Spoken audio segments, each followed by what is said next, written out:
Muito bem, muito bem. Salve, salve, meus amigos e minhas amigas, queridos e queridas. Como é bom fazer parte aqui mais uma vez de mais um momento decisivo que nós estamos e dessa vez podendo conversar com vocês aqui. Desfocou, voltou. Podendo conversar com vocês aqui com um curso que o CEIS, que nós todos preparamos com tanto carinho para revisarmos, cuidarmos nesta última etapa e de uma forma aberta, né? De uma forma a que todos possam ver, sentir como é o curso, perceber a dinâmica, perceber como é prático e como nós vamos ao ponto e vamos entregar o que é preciso, o que é necessário para vocês. Como é bom fazer parte desse momento, mais uma vez, e estar aqui ao lado de vocês e podendo abrir. Então, abrir, né, essa revisão. Quero dar as minhas boas-vindas a todos vocês. Eu tenho conversado bastante, muito, com muitos de vocês que eu tenho certeza estão me assistindo agora e é sempre um prazer acompanhar. Eu sei que o momento é um momento, aquele momento um pouco de angústia, porque você está numa segunda fase de um concurso da magistratura em um dos mais concorridos, que para mim é um concurso especial porque foi o meu concurso há muitos anos atrás. Então eu sei o que vocês estão passando, aquela angústia, mas ao mesmo tempo uma situação de excitação e de animação, porque está chegando perto e vai chegar. Então eu sei o que vocês estão sentindo. E eu queria começar justamente dizendo que nós temos que canalizar essas emoções misturadas, fundidas, que eu sei que se mesclam, né? A angústia misturada com a animação, nós temos que capitalizá-las, nós temos que direcioná-las para a nossa prova. O Ralfo, mas tá, em tese é bonito, mas como é que eu vou fazer isso? Transformando em motivação, em energia e em foco, porque você já fez, na minha opinião, o mais difícil. Eu tenho dito isso, pessoal, olha, eu estou falando para vocês, eu já estou velho, o pai aqui está velho. Eu já estou com quase 26 anos de docência. Desses 26, 20 em curso preparatório. E eu acompanho, pelo menos antes do meu, eu fiz graças a Deus eu fiz só uma prova, mas eu já vim acompanhando, monitorando, então eu acompanho há todo esse tempo. Então eu venho há anos dizendo para os meus alunos o seguinte, e olha, é o que acontece, passou da primeira fase, o jogo mudou, é outro esquema, porque você já foi peneirado, você já foi filtrado, e aqui você está num momento em que você tem espaço. Eu digo espaço no sentido, não é um espaço físico para prova muito grande assim, já vou falar disso, mas é um espaço maior para você mostrar o teu conteúdo não preso às amarras das questões de múltipla escolha, em que você não tem como mostrar a não ser aquilo que já está ali na tua frente. Agora você vai poder mostrar o seu conteúdo. E eu sei que a maioria de quem está aqui fazendo uma segunda fase, aliás, de qualquer concurso desse nível, como magistratura, Ministério Público, uma defensoria, o Delta, ele tem conteúdo, porque ninguém chega numa fase dessa à toa. O que acontece é que esse conteúdo, aquilo que você tem dentro e outros candidatos, varia um pouco. Alguns já estão há mais tempo estudando, outros há menos, outros já tinham o hábito de estudar tais matérias, são mais fortes em uma, são mais fracos em outras, mas é isso que vai mudar. Mais conteúdo todos têm, porque no formato de concurso que nós temos hoje, não tem mais ninguém bobo aqui. Sabe aquela história do futebol que eu odeio ouvir? Ah, mas não tem mais time bobo. Pois é, em concurso não tem mais também. Quem chega nessa etapa não tem gente fraca. E você não está competindo com os outros, você está competindo com você mesmo, né? Não é verdade? O tribunal aqui de São Paulo tem vaga sobrando, e não vai preencher. Então você não está competindo com teus colegas, com os teus amigos, amigas, você está competindo com você. Então é canalizar tudo isso, jogar na sua cabeça essas informações que eu estou te dando, porque de fato agora o momento é diferente, o jogo mudou. Agora você vai poder ter mais tempo e mais espaço para mostrar o seu conteúdo. E o mesmo raciocínio vale para o oral. Beleza, tranquilo. Pessoal, quero começar. Eu não quero fazer algo muito longo, muito extenso, eu quero ficar mais ou menos dentro do tempo aqui. Até perguntei para o pessoal, olha, se eu passar um pouquinho, tudo bem? Não, tudo bem, não tem problema e tal. Então vamos lá, eu quero falar de alguns assuntos Claro, alguns temas, eu vim aqui para isso, temas de segunda fase para vocês, já vou chegar lá, mas eu queria começar, não poderia deixar de dar aqui as minhas opiniões de quem conversa, convive, fala com examinadores, né, de vários concursos, não só do tribunal, mas especificamente de São Paulo. Queria dar uma dica de coisas que eu sei que podem te ajudar, né? Então, você vai ouvir isso ao longo da revisão toda, mas eu queria pontuar, então, uma ou outra coisa que são muito importantes para aquelas pessoas que agora vão sentar, vão colocar a bunda na cadeira e corrigir a sua prova. O primeiro ponto é quanto à forma de escrever. Na verdade, nós chamamos isso de tom de escrita. Tom de escrita. Qual é o tom da sua escrita? Qual é o seu papel no momento de escrever? Então, veja, quando você vai fazer, e aí eu vou usar até o exemplo de dissertações em concursos por aí, mas no nosso caso aqui, mais preocupado com questões dissertativas mesmo, o seu tom, perdão, pessoal, o seu tom nunca será um tom professoral, porque você não é um professor ali, você não está dando aula, né? Mas o Ralf, eu sou professor. Sim, eu também era. Quando eu prestei o concurso, eu sou juiz há menos tempo do que eu sou professor. Eu falei para vocês, são 26 anos de docência e estou indo caminhando para 20 de magistratura. Então eu também era, mas ali você não é professor. Então, o uso do tom professoral incomoda demais, para não dizer que te descarta. No oral vale a mesma coisa. Bota uma coisa na cabeça, você está fazendo prova, você não está indo dar aula para ninguém. A ideia é essa. Aquelas pessoas que se sentam na prova, e isso acontece muito com o candidato que é muito forte em certas áreas. Veja, eu quando fiz a minha prova, eu já lecionava direito civil, eu já era mestre em Direito Civil, já tinha 2 mestrados em Direito Civil, já lecionava Direito Civil e ainda lecionava Processo Civil e já tinha lecionado Direito Público. Então eram matérias que eu era muito forte e que eu mesmo me policiava. Por quê? Porque eu tinha conhecimento delas, mas eu não era um professor ali, eu não estava no papel de professor. E esse tom professoral, ele pode muitas vezes ser refletido na sua prova e soar pedante, e isso vai te reprovar ou vai tirar muito ponto. O candidato, o examinador não vai gostar. E se ele, de repente, ainda te aprovar, ele vai saber quem você é. E ele vai ficar ali no dia do oral, ele vai ficar em cima de você. Não use tom professoral. Você não é professor. A sua resposta, lembre-se disso, é sempre informativa. Você está ali para dar conteúdo. Você está ali para responder o que foi perguntado. Tá? O que me leva, eu vou pular um ponto, o que me leva para o ponto 3 do que eu tinha separado, que é, as respostas, elas são dadas no ponto, ou no ponto, né? Que ponto, Ralf, é mal passado, é bem passado? No ponto, o que foi perguntado, sem enrolação.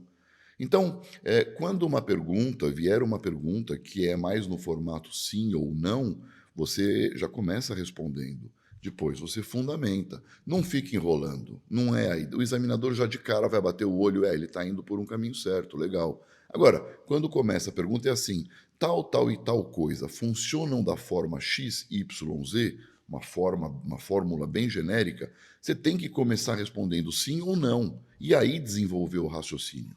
Tá? A resposta ela é, repito, informativa. Foi perguntado? Vai responder o que foi perguntado. Não é para dar uma volta de, olha pessoal, eu estou dizendo isso, porque desde que nós temos esse sistema de correção, né, que nós podemos ver o espelho e os alunos fazem recursos e a gente acompanha, né, e dá uma opinião aqui, uma opinião ali, eu vejo, eu falo assim, olha, mas está na cara aqui o que você errou, na verdade, não é nem só, professor, o conteúdo está certo. Não, tudo bem, mas é que a forma que você escreveu está empolada.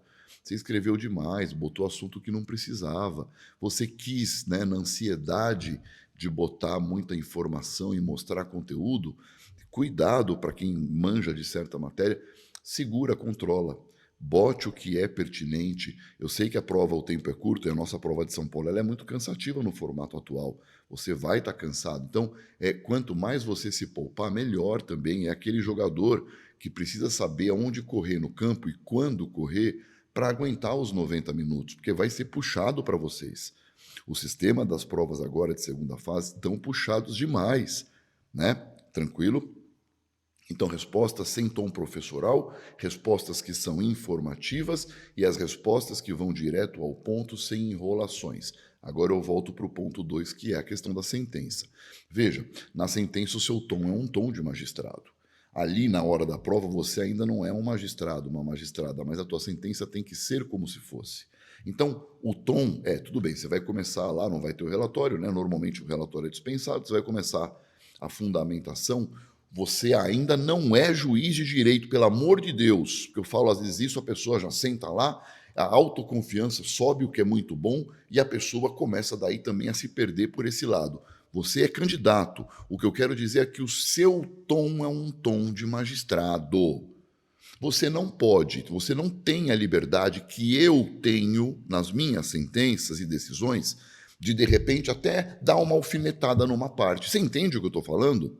Eu posso fazer isso. Ô, Ralf, mas que coisa desagradável você fazer isso com os outros, né? Não, mas de vez em quando é preciso. É preciso dar uma pontada para o juiz mostrar, eu estou de olho, eu estou ciente do que está acontecendo. Eu não sou bobo. Isso acontece. Eu posso, de vez em quando, não costumo fazer, adjetivar uma sentença. Eu evito, né? Mas, às vezes, a coisa está tão ruim que o juiz precisa, de vez em quando, usar um certo adjetivo ali, de forma elegante, para mostrar, tá ruim, não dá para compreender, ou tá equivocado, ou eu tô vendo que vocês estão tentando me enganar. Você entende o que eu estou falando? Agora, você não tem essa liberdade. Você vai sentar ali, em tom de juiz, que é o que você vai ser, é o que você será ali, mas naquele momento você não tem a liberdade que um juiz já vitalício tem, pelo amor de Deus. Estou vitaliciado, né? Então, o tom de sentenciante. O que isso quer dizer na prática? Convicção do que você fala. Tá bom? Sem tom professoral. Você não está dando lição para ninguém. Você só está sendo convicto, que é o que o juiz deve ser. Eu tenho certeza do que eu estou fazendo. Tá? Vocês vão ver muitas vezes, já falei isso para vocês, né? Eu já falei durante o curso, muitas vezes você fica na dúvida e você, tanto que nós temos regras hermenêuticas e regras de decisão, padrões decisórios, né, que nós falamos, como nos ensinava Carlos Maximiliano, por exemplo, dentre outros grandes, o próprio Karl Larens, né, nós temos regras jurídicas para quando o juiz tem dúvida. Nós temos isso no direito posto, no direito positivo. No direito penal, por exemplo, a gente sabe que na dúvida tem que absolver. E no campo civil, no campo empresarial, no campo do direito material, do direito privado como um todo, isso acontece também. Eu tenho regras para isso também, né, de como eu devo eventualmente levar, sopesar e responder quando eu estou em dúvida. Mas o que eu quero dizer para vocês, pô, desfocou de novo, cadê foi? O que eu quero dizer para vocês é que no momento da prova é convicção. O candidato, o aluno está dizendo, olha, é isso. Estou fundamentando assim, o artigo tal diz isso, isso, sem dar lição de direito civil de direito para ninguém. Você não está ensinando ninguém, mas você está dizendo de forma convicta, né? Você está ciente, você está consciente, você está certo do que você está fazendo. Porque na sua vida como futuro juiz, você, sentado na sua cadeira, futura juíza, você já vai ter ponderado estas regras de dúvida lá atrás, para poder chegar no seu padrão de decisão. E no seu padrão de decisão, a dúvida não existe. Aqui na prova, a dúvida também não existe. Então, eu acredito que, eu penso que, esquece, tá? Não é assim. É assim, é desse jeito. Aconteceu isso, foi aquilo, se aconteceu aquilo e foi isso, né? Pessoal, vamos aqui seguir as premissas aristotélicas de uma forma tranquila. É isso e é isso, então a consequência é essa. Pronto, acabou. É isso, tá? O que me leva, então, a um último ponto, antes de falar de direito civil, chamar a atenção de vocês. Evita estas desgraças de muleta, mas evita de forma drástica o que nós chamamos de muleta de escrita. Eu falo isso há anos também, né, em todas as oportunidades que eu tenho, nos meus cursos, aqui no cursinho, no CEISC, você não pode colocar o famoso ruído, aquela expressão inútil, aquela expressão que tudo bem, de repente é o seu estilo, de repente é a tua forma de escrever, deixa isso para depois que você for aprovado. Né? Eu tenho juízes, amigos meus, que utilizam, às vezes, poema numa sentença. Eu tenho que usam aquela, acho que chama haikai, né? O poema de origem japonesa, oriental. Eu tinha um amigo que fazia, ele botava trechinhos. Genial, um cara extremamente inteligente. Então, esse tipo de coisa você não vai fazer agora. Esse tipo de coisa, se for fazer, faz depois. Aqui é prova, meu amigo, minha amiga, aqui é concurso, aqui é para provar, é para passar. Tá? Então evita a muleta, evita ruído, evita o caco, porque o examinador ele vai começar a ler as tuas peças e vale para a sentença, vale para tudo. E ele fica vendo assim, pô, mas o cara toda hora é contudo, entretanto, perceba-se que, veja-se que, tem-se que. Cuidado, isso é ruído, isso é muleta tua, que te dá uma sensação de que você é o Machado de Assis escrevendo, porque você começa a frase de uma forma, parece bonito, mas é só ruído. A regra é você se perguntar, você que tem mania de usar muleta, todo mundo tem alguns cacos, alguns ruídos, todo mundo tem. É você se perguntar, quando você estiver utilizando, se você subtrair a expressão, ela vai fazer alguma falta? Dou um exemplo bem simples. Você está na sentença e está narrando um fato. O fulano, perceba-se, estava em casa no dia tal, tal e tal. Esse perceba-se precisa. O fulano estava em casa no dia tal, tal e tal. Não faz falta nenhuma. Para que meter um perceba-se? É aquilo que eu falei no começo, você não tem nem muito espaço para isso. E aí, de palavra em palavra, de muleta em muleta, de caco em caco, ruído em ruído, você está perdendo muito boas linhas que você poderia utilizar de forma a mostrar seu conteúdo. Então, isso tudo é muito importante, tá? Pessoal, usei aqui quase 15, 16 minutos para falar dessas informações disso, mas é algo que eu queria repetir de uma forma bem ampla para todos vocês que estão me vendo. Vamos falar de dicas para esta prova TJ São Paulo, concurso atual de Direito Civil para a segunda fase. E essa é a minha voz de locutor. Eu já fui locutor, às vezes alguém me pergunta, eu já fui. É de verdade, não estou brincando não. Eu, quando era moleque, vocês podem perguntar para o meu primo, eu tenho um primo que é juiz, chamado João Walter Cotrim Machado. Tá, tô dando o nome, porque se alguém conhecer, vai perguntar para ele. E quando nós éramos jovens, ele também, eu fui convidado para fazer um programa esportivo. Eu não tinha 18 anos, acho, 17, 18 anos. Convidado para fazer um programa esportivo numa cidade que eu ia no interior, todo sábado, chamava-se Tarde Esportiva, e eu falei para ele, a gente é muito amigo, né? Viramos irmãos mais do que primos. Eu falava, Johnny, você não quer me ajudar a ser comentarista também? A gente falava de futebol da semana. Já fui locutor de rádio, olha que coisa louca. Mas não sei nem por que eu falei isso também. Eu estava falando da minha voz, falando como locutor para vocês aqui de perto agora. Eu quero falar de direito civil, visando esta banca. E o primeiro ponto, vamos falar agora, pessoal, olha, agora é paulada, forma rápida, porque eu quero passar bastante conteúdo para vocês aqui. O primeiro grande ponto para a nossa fase, para a segunda fase do nosso TJ, primeira coisa que eu sempre falo e vou repetir sempre para vocês, porque isso aqui já salvou muita gente, vetores do Código Civil. Ô, Ralf, mas é verdade, eu já vi você falando sobre isso. Sim, e vou falar sempre. Porque falar de vetores do Código Civil é um dos assuntos mais importantes para você dominar.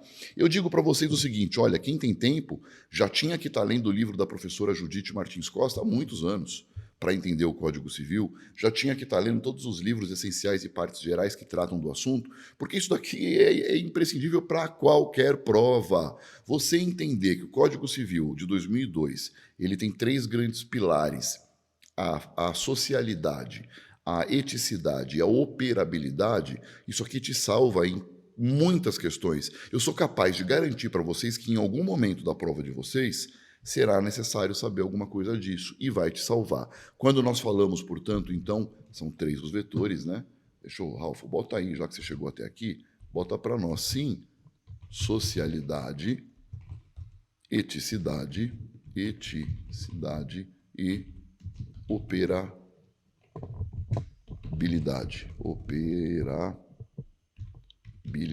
Deixa eu falar rapidamente para vocês. Lembrar da socialidade é lembrar da função social. Isso quer dizer que você vai analisar todos, não é só a função social do contrato e da propriedade que você está acostumado.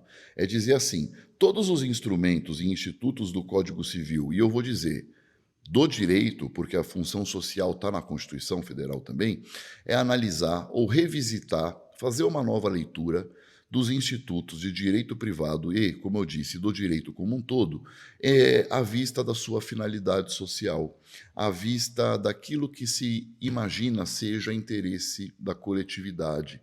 A função social do contrato, por exemplo, basicamente é você imaginar que o contrato foi criado, o contrato foi legalmente, regularmente criado, ele foi cumprido, portanto, ele fez circular riquezas sem ter criado nenhum embaraço, nenhuma disputa, nenhum litígio entre ninguém e foi morto, assassinado por meio da morte natural. Assassinado não, né? Porque daí não é morte natural. Mas ele foi morto, ele morreu, o contrato morreu por meio de morte natural, que é o seu adimplemento. Esse contrato cumpriu sua função social. É da propriedade, a propriedade que não pode ficar parada, a propriedade que precisa produzir, a propriedade que tem que servir para você morar, para você trabalhar, para você transformá-la em algo produtivo.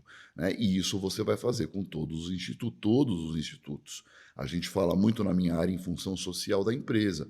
É dizer, nós tentamos recuperar a empresa, e é o que nós fazemos por meio da recuperação judicial e da recuperação extrajudicial, porque uma empresa quebrada, uma empresa falida, com decreto de falência, com decreto de quebra, não é interessante. Né? É claro, talvez é a última solução, eventualmente não tem jeito, ela não é mais viável, perdeu viabilidade econômica, então nós vamos cuidar de realizar ativos, né, pagar os passivos que forem possíveis, né, ou passíveis de serem pagos, e botar esse valor, essa economia, de novo, numa outra energia, num outro empreendimento, porque aquele não deu certo. Agora, antes de nós chegarmos na quebra, nós vamos tentar recuperar. E a recuperação judicial está aí para isso. Por quê? Porque a função social da empresa deve ser levada em conta. Ela produz economia, se for uma empresa viável. Ela, se for uma empresa lícita, regular, ela gera muito emprego, ela gera muita riqueza, ela gera produtos, ela gera serviços, ela emprega outras pessoas que dependem dela. Portanto, eu preciso levar isso em conta. Isso é socialidade. A eticidade, eu acho que para a prova é o mais importante. Porque a eticidade, nós vamos lembrar, partimos da ideia de eticidade. Os italianos colocaram no Código Civil italiano a eticidade lá atrás. Só que os italianos, muito inteligentes, perceberam rapidamente que a eticidade como uma forma de conselho, isto é, se comporte aí você de forma ética, sendo só um conselho, não vai funcionar, porque nós temos um probleminha nesta equação chamada ser humano. O ser humano talvez não funcione à base de conselhos. Portanto, precisamos criar um sistema em que a eticidade seja obrigatória. E nós assim fizemos, como eles, por meio de algo chamado de boa-fé objetiva. Boa-fé objetiva. Eu vou emendar num assunto importante aqui. A boa-fé objetiva não é a boa-fé da posse, aquela boa-fé de quem acredita internamente ou psicologicamente, sabe ou acredita que a posse é uma posse lícita, é uma posse legítima. A má-fé da posse é aquela pessoa que sabe e conhece o vício que macula a aquisição da posse.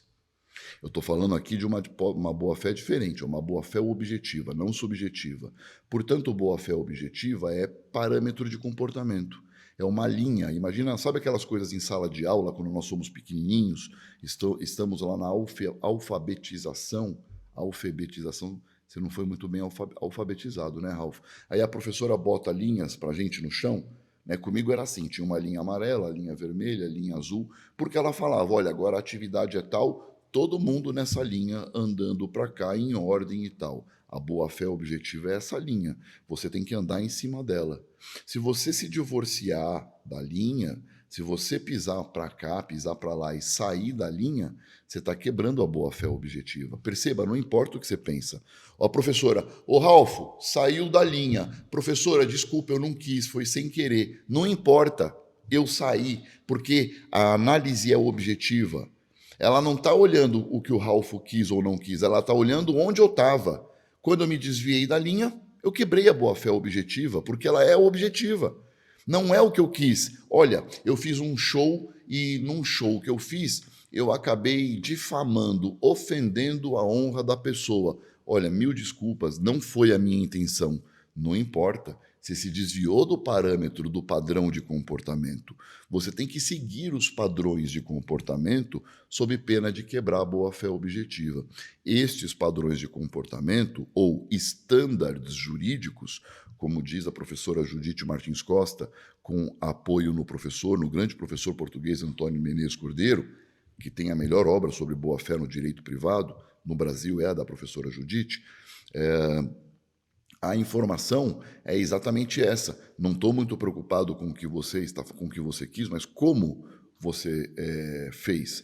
Desviou? Desviou. Então, os dois professores dizem isso tudo é medido por meio dos padrões de comportamento, estándares jurídicos, que se efetivam por meio dos deveres anexos ou dos deveres laterais numa relação obrigacional, numa relação contratual. Então, numa relação contratual, hoje, e aí vamos para o tema que caiu já na prova de São Paulo, e eu disse que ia cair, eu alerto vocês há anos de que esse tema estava para cair, porque ele é muito importante, obrigação como processo, aquilo que nos ensinou o professor Clóvis do Couto e Silva, um professor do Rio Grande do Sul, importantíssimo, um dos autores do anteprojeto do Código Civil de 2002, numa época em que os autores de anteprojetos eram verdadeiramente geniais, todos, sem exceção, e é uma crítica o que eu estou fazendo agora, de uma forma a alfinetar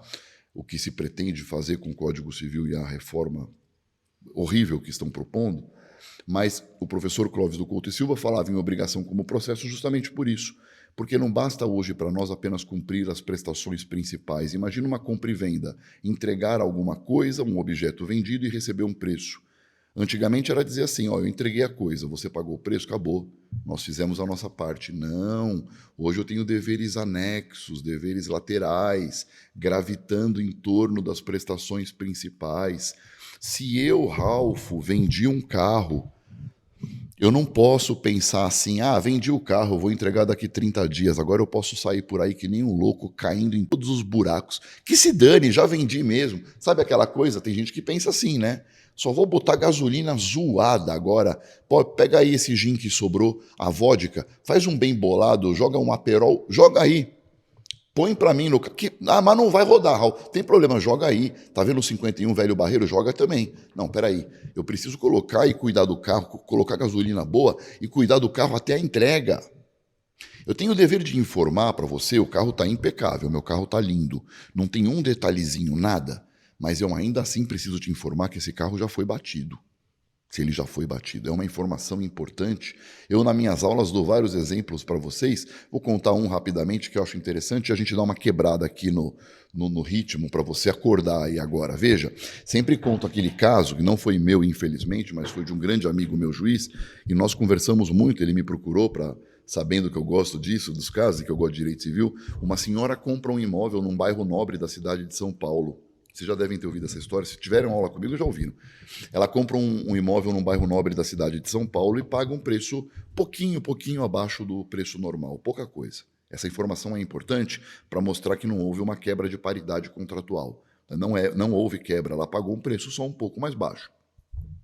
Não há nenhum vício, não há lesão, não há nada. Tá?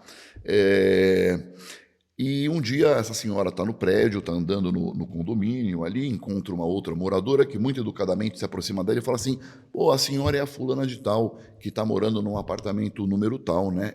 Pô, seja muito bem-vinda ao condomínio, muito prazer, né?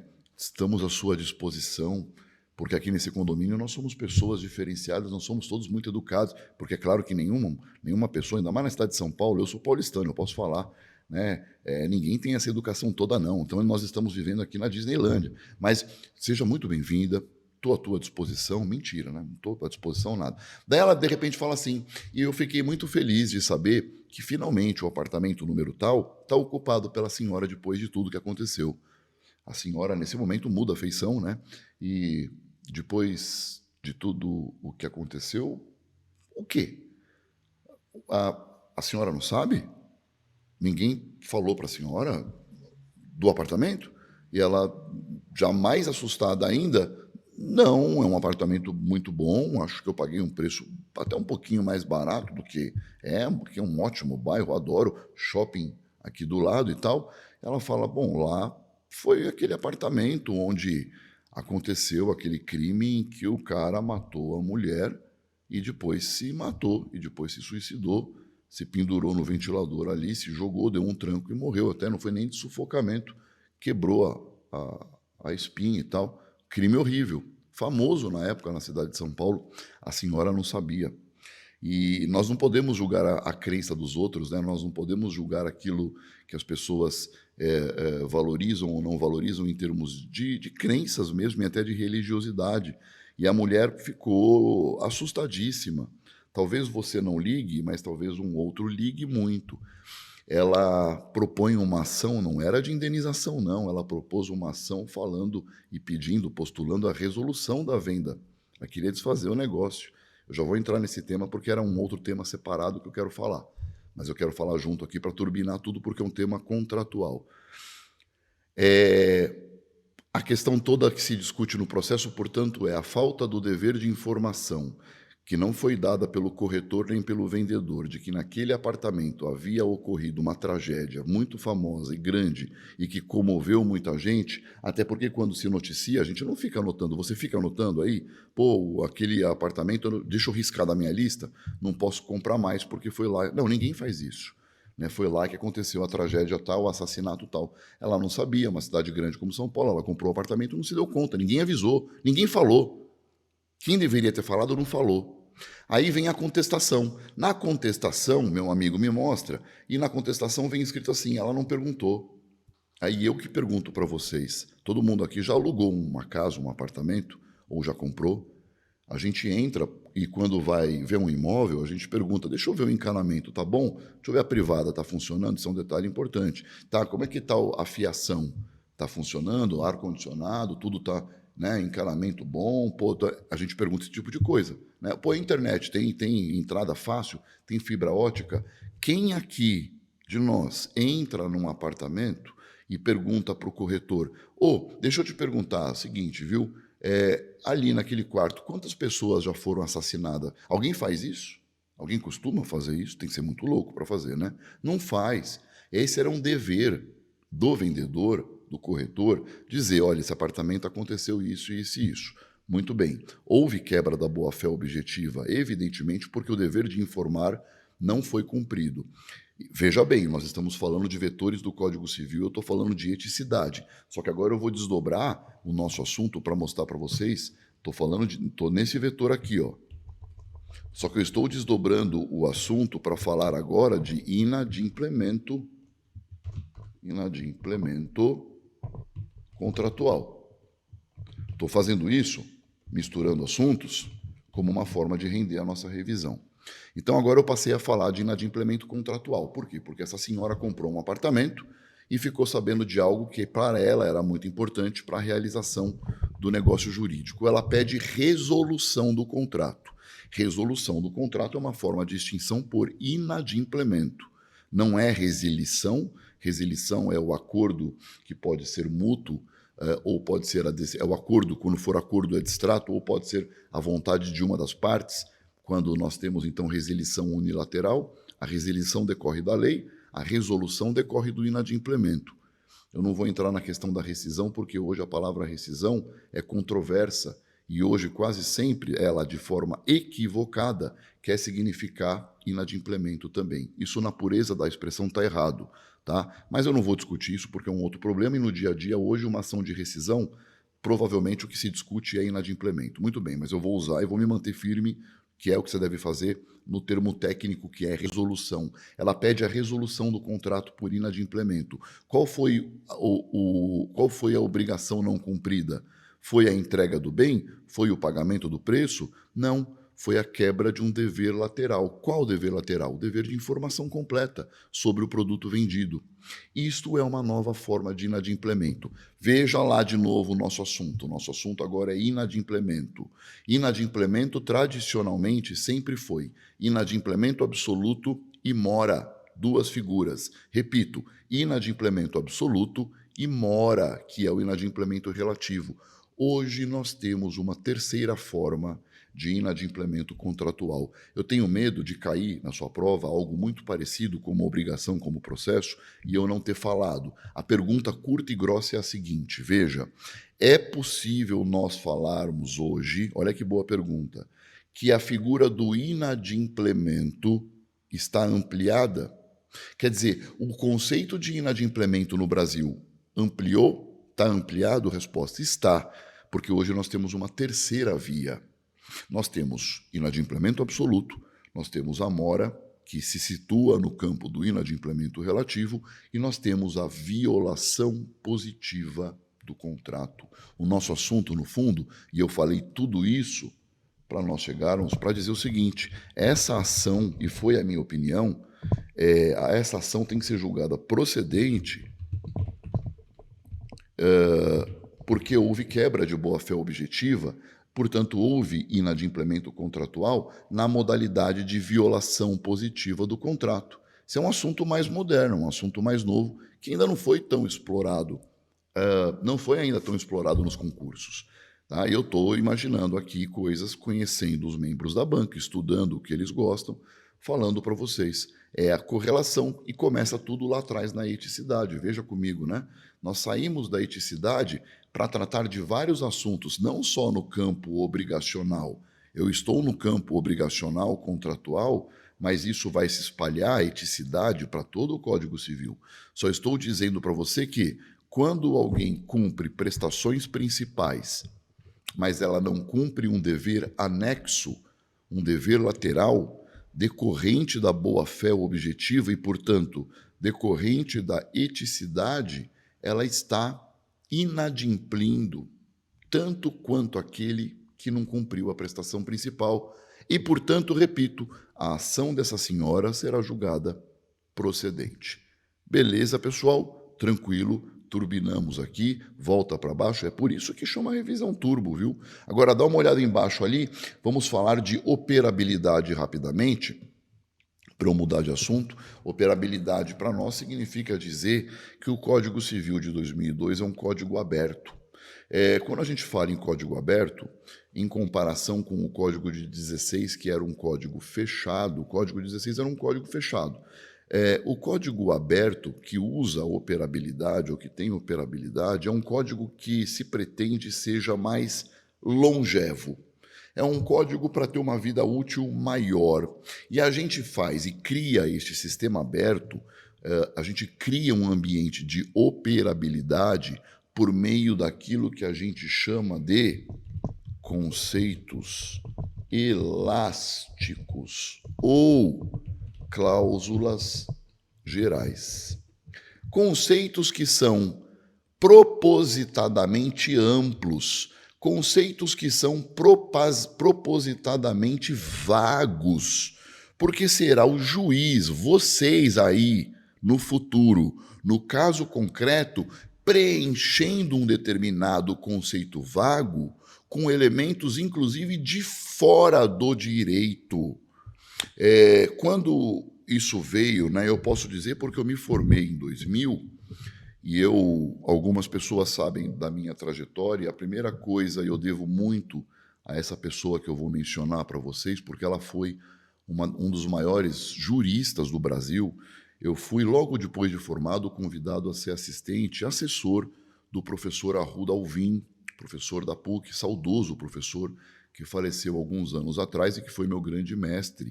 Eu sempre digo, meu maior professor foi meu pai, que é um desembargador aposentado, e o professor Arruda Alvim, a quem eu devo tanto por ter me acolhido tão novo, por isso que eu comecei a dar aula tão novinho. Quando eu falo que eu tenho 26 anos, eu já estou perto dos 50, tá? Mas eu comecei realmente muito novo por causa dele e da doutora Tereza, da professora Tereza Alvim, a quem eu também faço aqui minhas homenagens. Então eu me formei e fui trabalhar com o professor Arruda Alvim, o famoso Arruda Alvim, que vocês devem conhecer mais dos livros de processo civil, mas o homem era tão genial que ele estudava processo de forma profunda, civil de forma profunda, ele estudava direito administrativo constitucional de forma profunda, era um verdadeiro jurista, como hoje não se faz mais.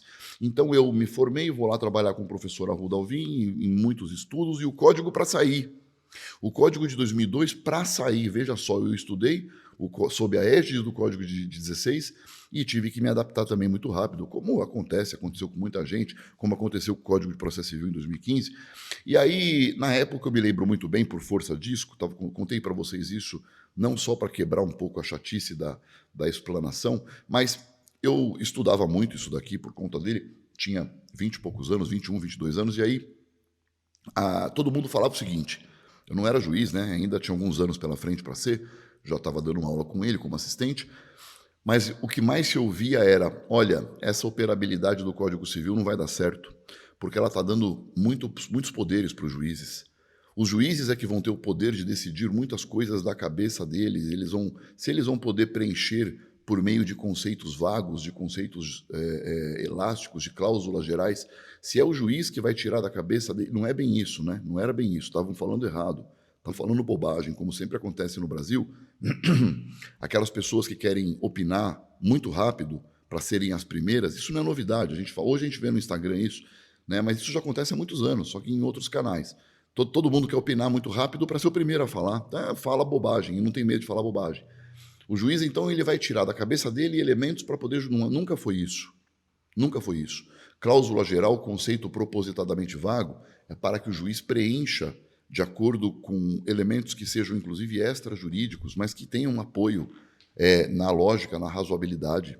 Não é o juiz inventar do nada algo que não tenha correlação. Ralf, mas isso acontece, eu sei. Mas isso, se for para acontecer, nós sabemos no nosso país que se o juiz for, por um lado, muito ativista, e dependendo da instância, ele vai fazer e pronto. O que eu quero dizer, o problema não está na cláusula geral. O problema está, eventualmente, no próprio julgador, que não está se atendo aos limites da cláusula geral. Tranquilo?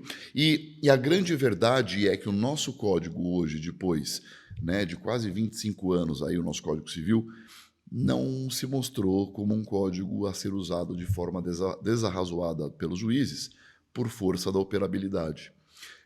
Como regra, e isso vem sendo confirmado inclusive pela doutrina, que não é formada evidentemente só de juízes, que vem afirmando que foi um sistema muito bem balanceado, muito bem equilibrado. Não há tantas cláusulas gerais como se imaginava e que, portanto, os juízes souberam, no geral, claro, com algumas distorções e erros, mas que, no geral, os juízes e juízas souberam utilizar esses conceitos vagos. Por exemplo, o artigo 1228, parágrafo 4º, que é o famoso ornitorrinco brasileiro, fala lá que a pessoa pode ser, a ação reivindicatória vai ser julgada improcedente quando o imóvel invadido for de extensa área e ocupada por um elevado número de pessoas. O que é extensa área?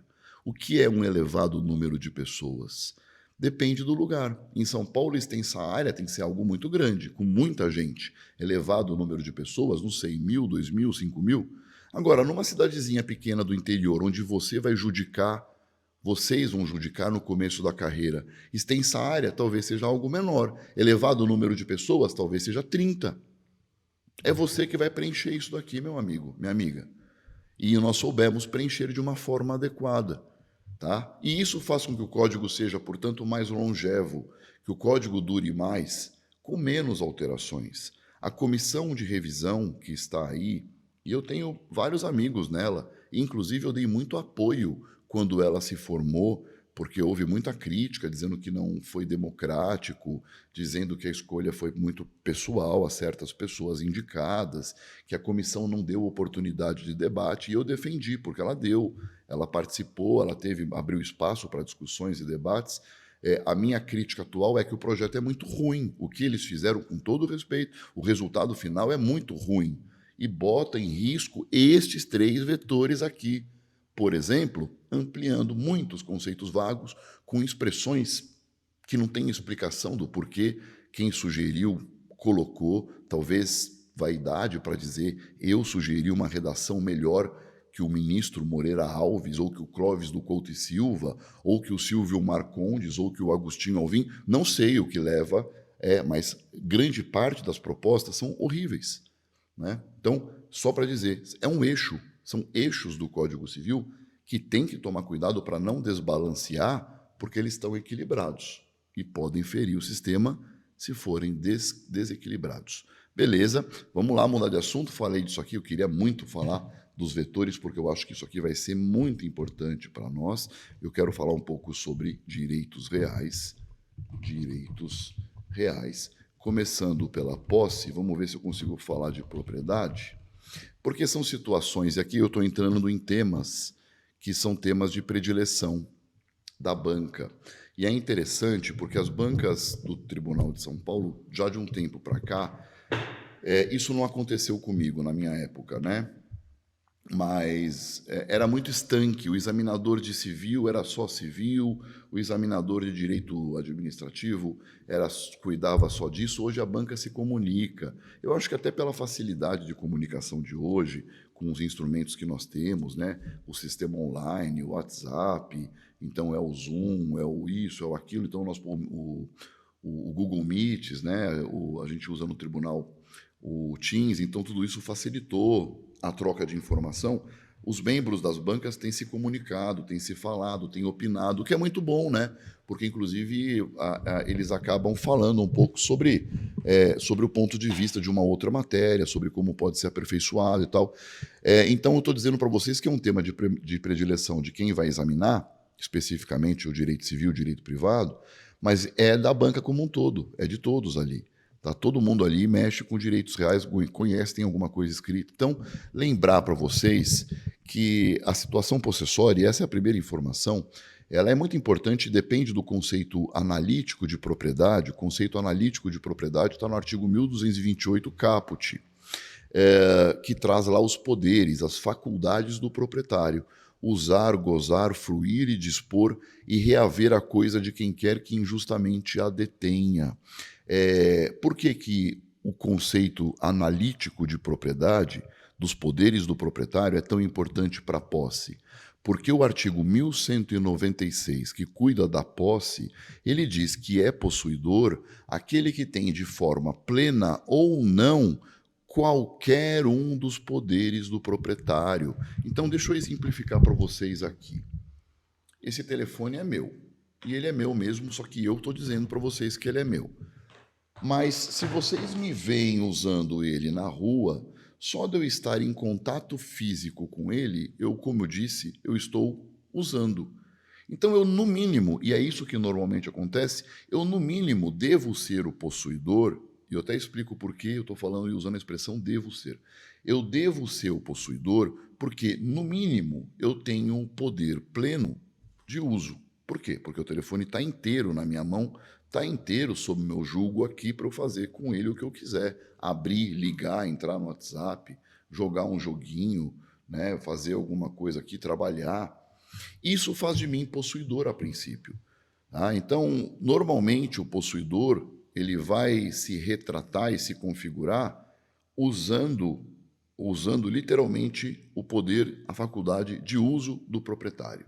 Eventualmente, a gente pode ter posse por força de outros poderes, né? Então, vai haver também posse para o uso frutuário, e o usufruto é um direito real que se constitui de uso e fruição, uso e gozo. Mas eu estou falando de posse, e de posse basta que eu tenha à minha disposição qualquer um dos poderes, plenos ou não, do proprietário. Nesse caso, o poder de uso. Tranquilo? Isso é ser possuidor. Só que eu falei o seguinte, isso é ser o possuidor a princípio. Por quê? E aí eu entro onde eu queria chegar. Porque nós temos uma outra situação no direito brasileiro que é igual à posse. Visivelmente, externamente, ela é igual à posse.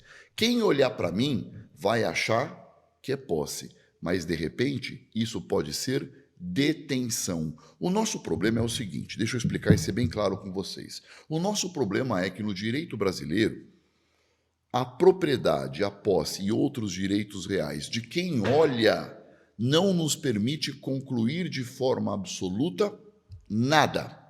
Porque se eu estou andando, dirigindo o meu carro, minha caranguinha, minha nave na cidade, né? Em São Paulo a gente não vê muito isso, mas em cidades do interior eu estou passando numa rua e vejo aquelas casas bonitas com varanda, eu acho lindo, eu adoro essas coisas, casa antiga, adoro interior, eu gosto de verdade. E aí tem uma pessoa na varanda, imagine então tem lá uma mulher, um homem, estão limpando, varrendo, faxinando, limpando mesmo. Eu posso concluir várias coisas. Eu posso concluir que aquela pessoa é dona da casa e, portanto, ela é possuidora, é uma possuidora titulada no direito de propriedade. Eu posso imaginar que aquela pessoa que está limpando ali, ela é locatária e, portanto, ela é possuidora também titulada num contrato de locação, mas ela não é proprietária. E por fim, ela ainda pode ser tudo isso olhando. E por fim, ela pode ser apenas uma detentora, porque ela pode ser uma pessoa que foi contratada para naquele dia e dar um tapa na casa, dar uma limpeza, fazer uma limpeza, arrumar, faxinar. E aí ela é apenas uma detentora. Visualmente, a gente não consegue saber o que é o quê. Então me permitam dizer para vocês uma coisa. No Brasil, o que separa a posse, o que determina o que seria a posse ser uma situação de detenção é a lei. É a lei que vai nos dizer quando algo que parece ser posse é detenção.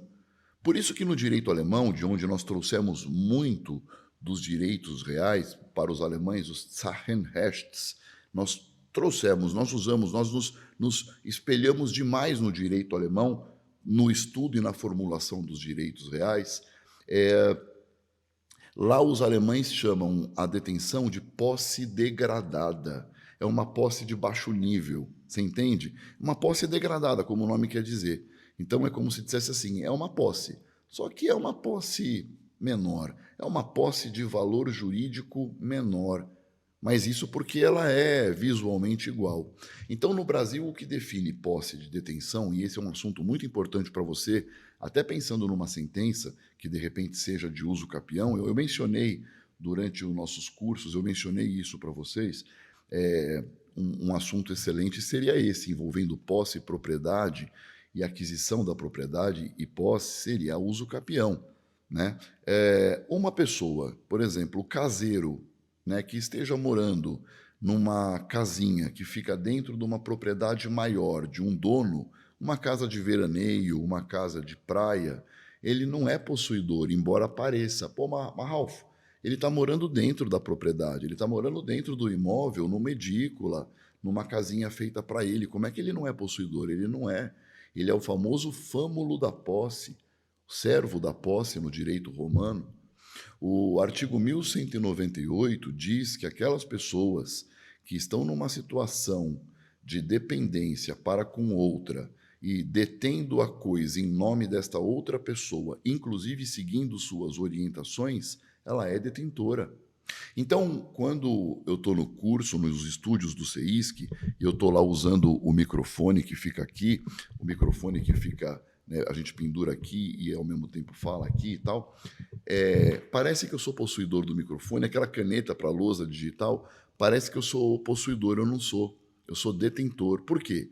Porque eu estou numa relação de dependência para com o curso, eu sou um professor contratado, eu estou seguindo as orientações que o curso me dá para falar de direito civil para vocês e usando aqueles aparelhos, também seguindo a orientação do curso.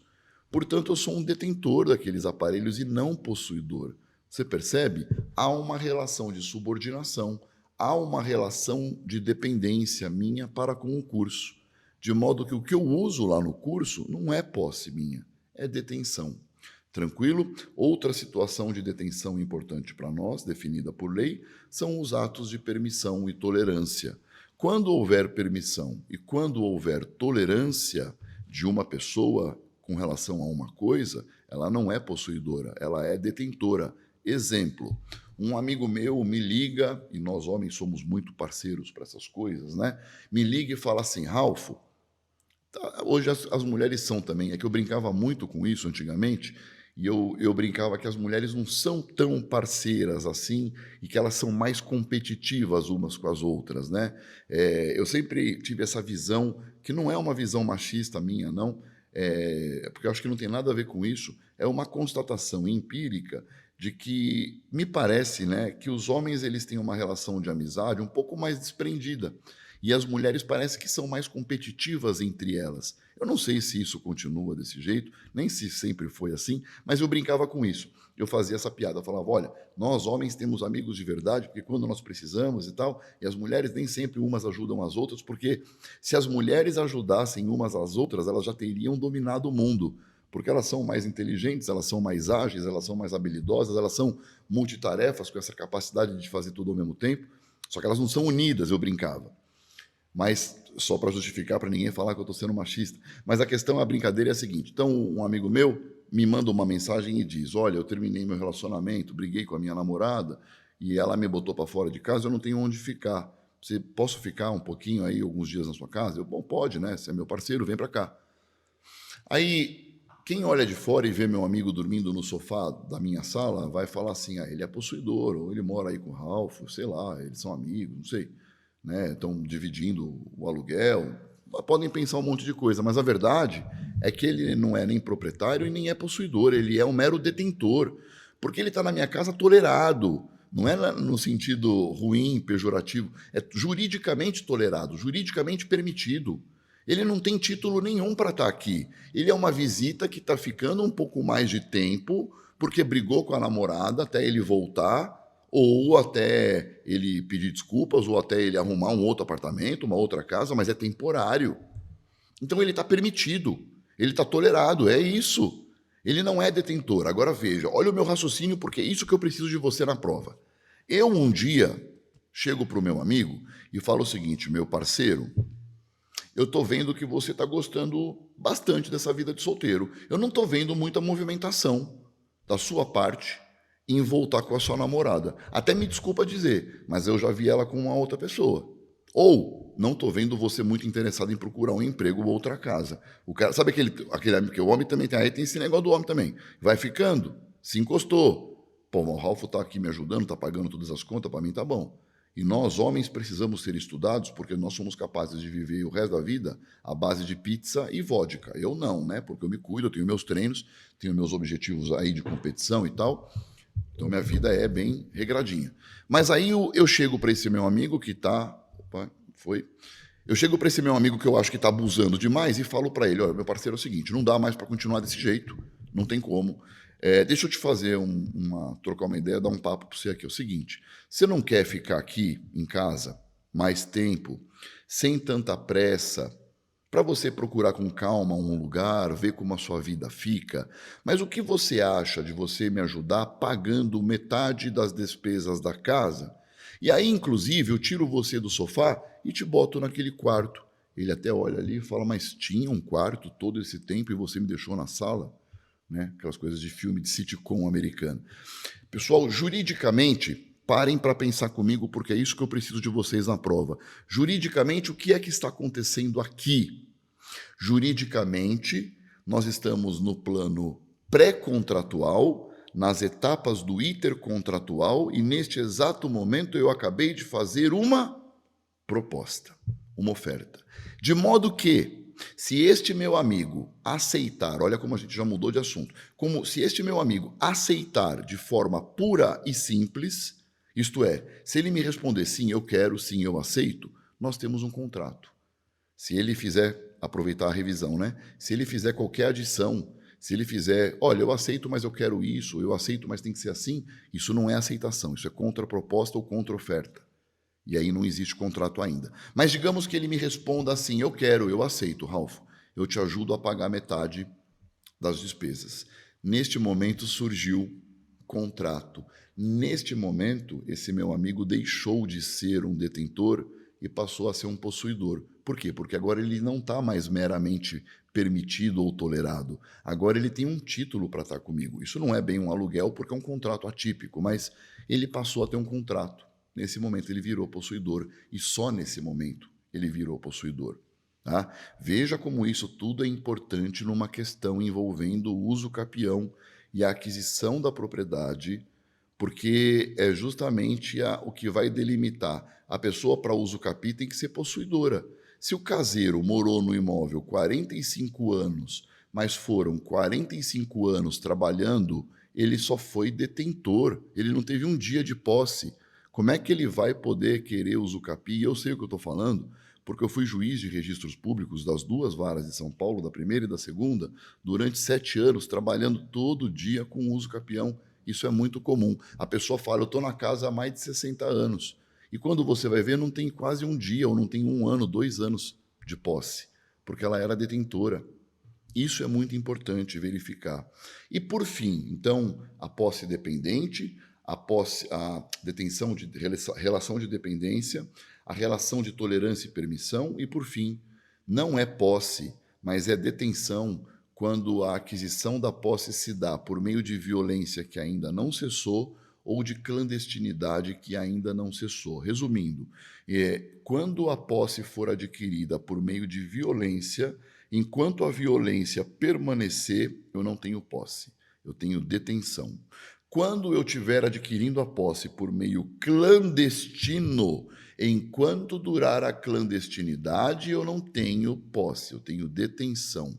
Clandestinidade é a forma escusa de obter algo sem que o possuidor legítimo perceba que está sendo desapossado.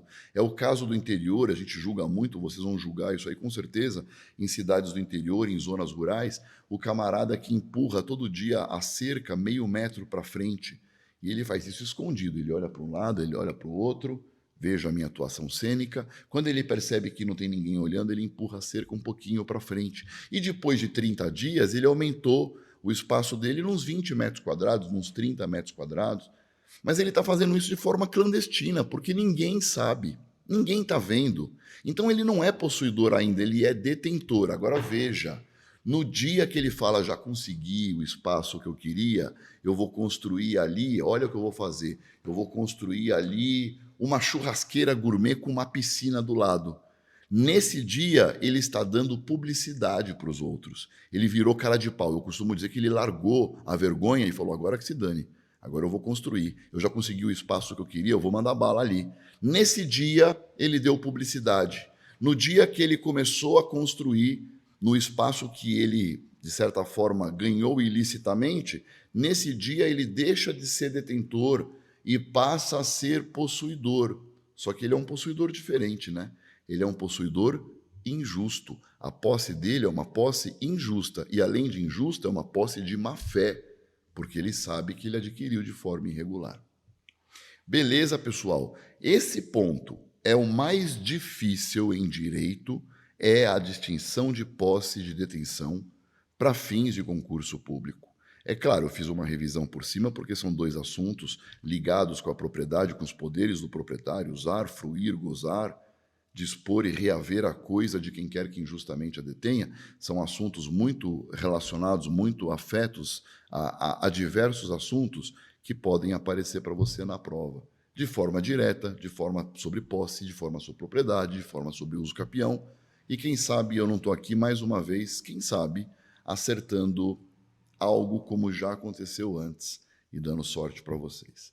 Beleza, pessoal, tranquilo? Olha, eu vou parando por aqui, né? Não quero estourar muito o nosso tempo. Aproveitem toda essa nossa revisão na faixa gratuita que o curso está proporcionando, que nós estamos proporcionando, porque é uma oportunidade única, uma revisão única mesmo, né? Que nós estamos fazendo para mostrar o nosso sistema, o sistema do CEISC de excelência. Então, para você depois vir conosco, se eventualmente não for aprovado, porque o curso todos estão realmente incríveis. Tá? Não estou falando isso só por ser ali um dos coordenadores, né, na parte da magistratura, uma das referências ali, mas porque nós estamos muito bem acompanhados, o time que nós montamos é um time incrível, o curso realmente tem uma estrutura impressionante, eu tenho certeza que você vai se sentir muito bem conosco. E quanto à prova, eu fico à disposição de vocês pelos canais do curso, eu fico à disposição de vocês pelo Instagram, me chamem, né? É o Ralfo Monteiro, tudo junto, para quem não me conhece. Boto aqui, para quem ficou até esse momento. Vamos lá, olha só. Aqui é o Ralfo Monteiro. Adiciona, chama no Insta, manda mensagem, porque eu priorizo sempre vocês, sempre os alunos, para poder tirar as dúvidas. Quero saber como é que vocês foram na prova. Escrevam sem nenhum rebuço, sem nenhum medo, porque a gente está aqui para isso. tá bom? É isso aí, pessoal. Bora, vamos para cima e eu sigo sempre à disposição. Valeu!